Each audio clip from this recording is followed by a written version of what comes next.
Hi, everybody. Dan Illman, Mike Beer, kicking off Sunday's 50-cent late pick four at Del Mar with the Grade 3 Cougar II Stakes. Let's take a look at this field of marathoners getting set to go a mile and a half, 3 turns over the Del Mar main track. And Mike, the number 2, Tis a Magician, won this race last year, has excellent early speed. He's going to have to come into this year's Cougar II off a layoff, however.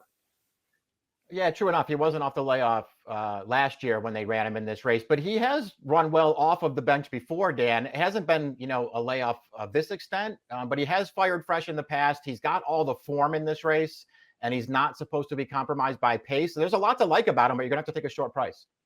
When he's right, he's one of the better dirt stayers in the entire country, and his tactical speed puts him in good stead as we throw up the Timeform US pace projector, where they have Tis a Magician sitting relatively close to the pace. His uncoupled stablemate Extra Hope is going to be stretching out for the first time past a mile and an eighth in his career, and maybe he'll make the lead, but Tis a Magician's going to be close to this pace.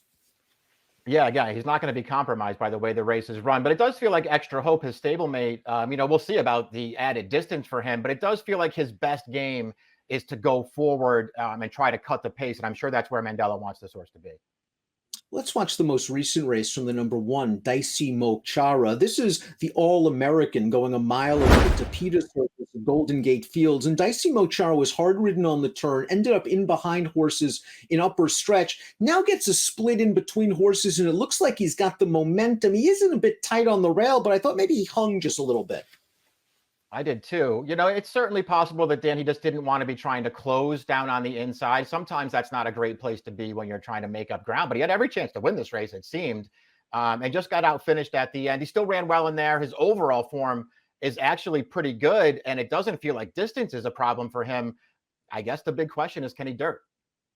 That is the biggest question, because this horse is already graded stakes place at a mile and a half on turf. This will be his dirt debut, and he's got a bit of a European pedigree. So we'll see what we get from Dicey Chara. He does have ability. If he can somehow transfer his turf form, he becomes a contender. The 2 is Tis a Magician. We haven't seen him since Breeders' Cup weekend in the Aftercare Alliance race. Let's watch that one. Going a mile and 5/8. He showed good speed in this race. He just got beaten by Lone Rock, who at that point was the best dirt stayer in the country. No disgrace losing to that horse. He ran just fine.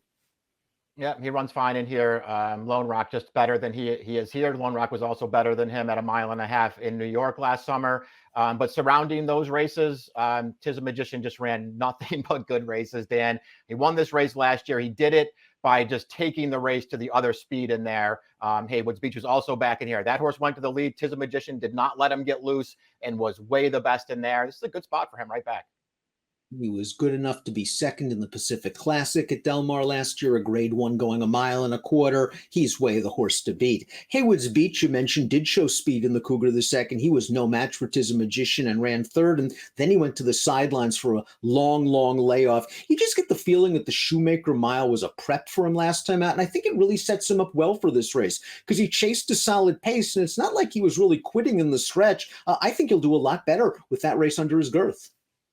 Yeah, I think all that's true. And I think maybe they did use that to try to set him up a little bit here to stretch him back out. We'll see if he can do, just run a better race, Dan, because again, they ran him in this race last year. I think he got the trip they wanted him to get on the lead, and he was no match for Tis a Magician.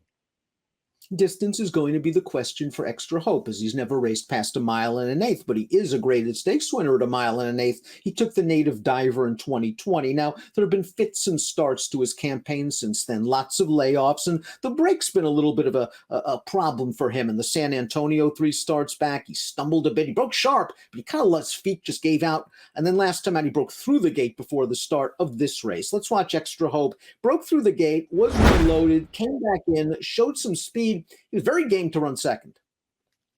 Yeah, nothing wrong with this performance. Considering the little bit of a layoff, the fact that he had trouble at the start, he did show good speed in here. He's very tired at the end of this race, but he doesn't quit, which is, I guess, a good sign for him. I don't know if he's going to be as good going this distance, Dan. He's got an awful lot to prove here. I do think he's just at his best when he can make the lead, and I'm sure they're going to try to send him in here. I think they're going to try to send him in here as well. I don't know. I think he kind of acts like a horse that might appreciate a little bit more ground. Order and Law is up next. He was claimed out of his most recent start for 62,005 and is now coming off a 2.5-month layoff. You've had some success with this horse in the past at Gulfstream. He has shown some ability. I'm not sure about the distance. I'm not sure about the surface. Yeah, a lot of questions surrounded him. There's the distance question, the surface question, the fact that he's stepping up in class again off the claim here, and out of a race where he did not run particularly well. I mean, there are a lot of questions surrounding this horse. I guess will be a price if you like him. I just thought this might be way too tough for him. Ever since shipping over to the West Coast and switching to Peter Urton's barn, the 6 Dean Martini has raced 3 times, all of them on turf, and has run okay in those races. When he was with Tom Amoss, he was a decent dirt horse. He won the Ohio Derby in 2020. He's got a little bit of tactical speed, so he doesn't have to be too far out of it, and the distance really shouldn't be a problem for him.